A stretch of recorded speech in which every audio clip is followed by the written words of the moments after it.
اهلا بيكم يا حبايب محمود جمال في حلقه جديده من حلقات المحليات. متنساش اعمل لايك، اعمل شير، اعمل سبسكرايب، فعل زر الجرس. والحديث عن لقاء الاهلي والاتحاد في مؤجلات الجوله الرابعه من الدوري المصري الممتاز. هنتكلم عن اللقاء من الشوط الاول والشوط الثاني. الشوط الاول مارسيل كولر بيلعب بحده كبيره جدا في بدايه اللقاء، احرز هدفين عن طريق بيرسي تاو وياسر ابراهيم.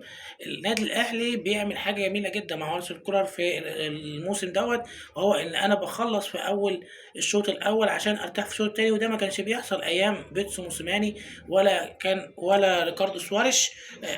كنا بنستنى كتير جدا الشوط الثاني قبل ما نقدر نجيب جول. دلوقتي لا، بجيب هدف في الدقيقه ال 17، بجيب هدف في الدقيقه 32 عشان اقدر ارتاح في الشوط الثاني. النادي الاهلي لعب ب 4 2 3 1 ولعب بحاجه جديده جربها في ماتش المحله مارسيل كولر، وهو الفورس 9 المهاجم الوهمي، وهو بيرس تاو، واللعب تحتيه ثلاثه صناع العاب: كريم فؤاد وبرونو سافيو واحمد عبد القادر. احمد عبد القادر اللي ممكن يعمل لك لمحه او لمحتين طوال اللقاء، لكن يمتاز بالفرديه الشديده، ولازم مارسيل كولر يقعد معاه ويتكلم. على الناحيه الثانيه مع زوران مانيتش، لعب ب 4 3 2 1 الدفاع المستميت، لان الاتحاد عنده عناصر جيده جدا جدا جدا زي مروان عطيه، زي احمد عادل، زي مابولولو. لكن نادي الاتحاد لعب على لعبه التحولات، لكن الاهلي قتل اللقاء بهدفين. صحيح جت ضربتين جزاء نادي الاتحاد، لكن تمت اضاعه الكره الاولى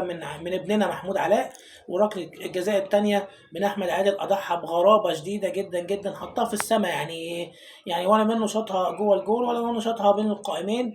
نادي الاتحاد عنده كبوه وجمهوره لم يصمت على هذه الكبوه. نادي الاهلي في الشوط الاول احرز هدفين، لكن في اخر الشوط الاول تحس ان في رعونه بتحصل مع النادي الاهلي في اخر الاشواط الاول واول الشوط الثاني. تحس ان طمانينه شديده على النتيجه، لازم يكون في حميه، لازم اخلص المباراه ثالث ورابع. لكن نادي الاتحاد في اول الدقيقه 30 بدا يضغط بشكل كبير جدا، بدا المدرب زوران يلعب على الهجمه المرتده من الامام، بدأ يعمل ضغط عالي. لكن النادي الاهلي بحنكه محمد عبد المنعم وياسر ابراهيم كانوا بيهدوا الملعب بشكل كبير جدا.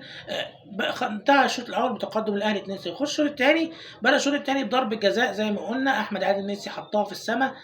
الحاجات دي تبقى زي ما بيسموها التوانسه منعرج المباراه او نقطه تحول اللقاء، بتدي ثقه للفريق اللي بيضيع عليه ضربه الجزاء، والثقه بتقل عن الفريق اللي بيضيع ضربه الجزاء. نادي الاتحاد في كبوه، لازم يلملم اوراقه لانه عنده 9 نقط في المركز السادس، لكن لازم يلملم اوراقه. الناحيه الثانيه الاهلي خطوه خطوه يمشي وحده ملكا، متربع على الصداره ب 18 نقطه. النادي الاهلي لازم يكمل الحاجه اللي هو ماشي فيها، وهو الفوز ثم الفوز ثم الفوز. مارسيل كولر مدرب قوي جدا وممتاز جدا. نروح على الحكم محمود البنا. حكم كان يعني متوسط، يعني كل كوره النادي الاهلي يجيبها جول في المطوشه لازم الحكام يجري على الفار ويقعد له 5 6 7 دقائق، يعني مع الانديه التانيه ما بيحصلش كده. لكن الاهلي انتصر وفاز.